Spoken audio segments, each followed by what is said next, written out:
স্বাস্থ্যকর এবং সুস্বাদু জলখাবার সকলেই চায়।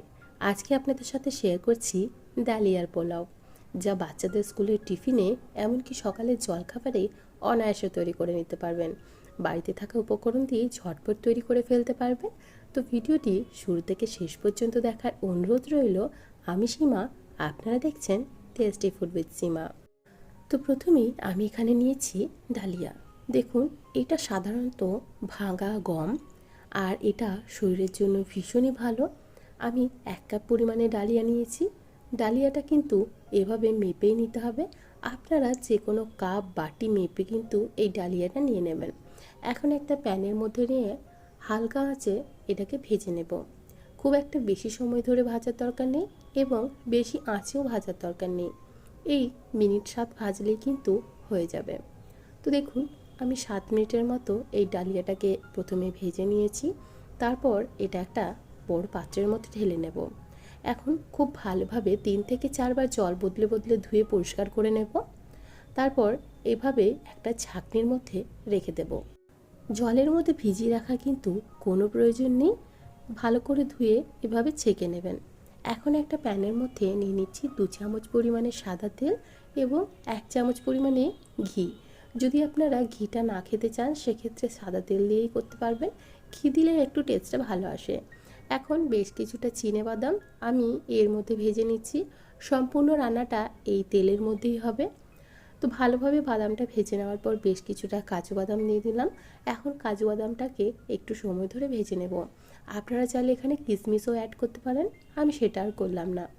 এখন খুব ভালোভাবে ভাজা হয়ে গেছে। আমি কাজু এবং চিনেবাদামটা তুলে নিচ্ছি।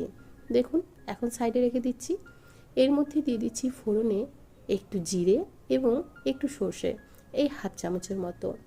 জিরে সর্ষেটা একটু ভাজা হয়ে গেলে এর মধ্যে দেব আদা কুচি।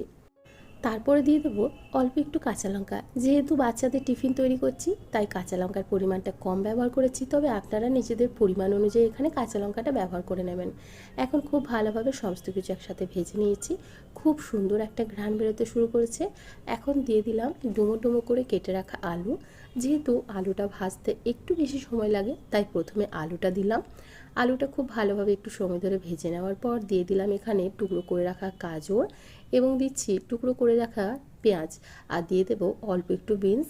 আপনারা নিজেদের পছন্দ মতো এখানে সবজি ব্যবহার করতে পারেন। চাইলে আপনারা পেঁয়াজ কুচিটা বাদ দিয়ে সম্পূর্ণ নিরামিষও তৈরি করতে পারেন। এখন খুব ভালোভাবে সমস্ত কিছু সবজি একসাথে ভেজে নেব। বাচ্চাদেরকে সবজি খাওয়ার এটা কিন্তু মোক্ষম উপায়। এভাবে করে বাচ্চাদেরকে সবজিটা খুব ভালোভাবে খাওয়ানো যায়। দিয়ে দিলাম সবজির পরিমাণ অনুযায়ী লবণ।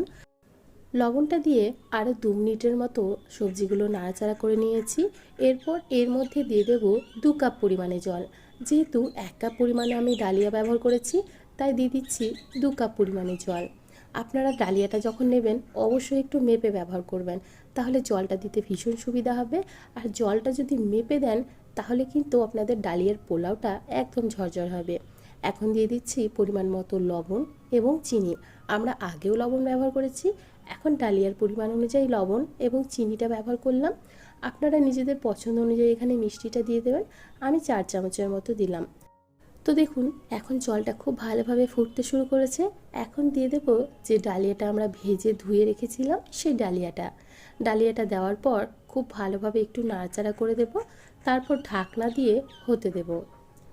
এই ডালিয়ার পোলাও তৈরি হতে কিন্তু একদমই বেশি সময় লাগে না। খুব সহজেই ঝটপট হয়ে যায় এবং ভীষণই সুস্বাদু হয় এবং তার সাথে এটা স্বাস্থ্যকরও বটে।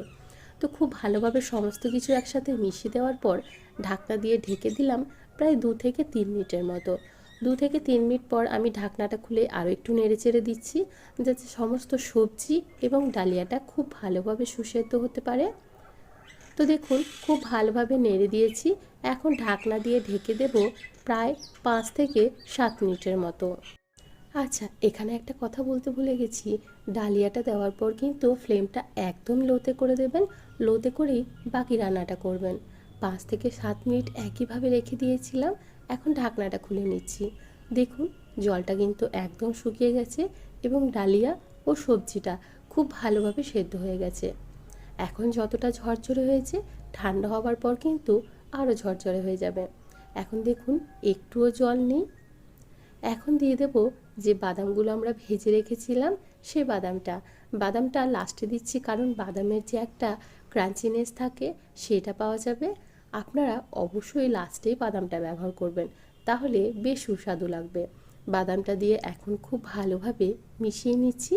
একটু ঠান্ডা হয়ে গেলে কিন্তু এই ডালিয়ার পোলাওটা আরও বেশি ঝরঝরে হয়ে যাবে। তো দেখুন কত সহজে তৈরি হয়ে গেল। এখন ঢাকনা দিয়ে আরও একটু রেখে দেব, তারপর পরিবেশন করব। তো কেমন লাগলো আপনাদের এই সহজ ডালিয়ার পোলাও রেসিপি? অবশ্যই কমেন্ট করে জানাবেন। ভালো লেগে থাকলে একটা লাইক করার অনুরোধ রইল। অবশ্যই সকালের জলখাবারে এবং স্কুলের টিফিনে এটা পরিবেশন করুন। দুর্দান্ত খেতে হবে, বাচ্চারা কিন্তু ভীষণ আনন্দ পাবে। আজকে তাহলে এখানেই বিদায় জানাচ্ছি। আবারও হাজির হয়ে যাব অন্য কোনো দিন অন্য কোনো রেসিপি নিয়ে। ভালো থাকবেন, সুস্থ থাকবেন এবং ভিডিওটি সম্পূর্ণ দেখার জন্য আপনাদের সবাইকে অসংখ্য ধন্যবাদ। বাই।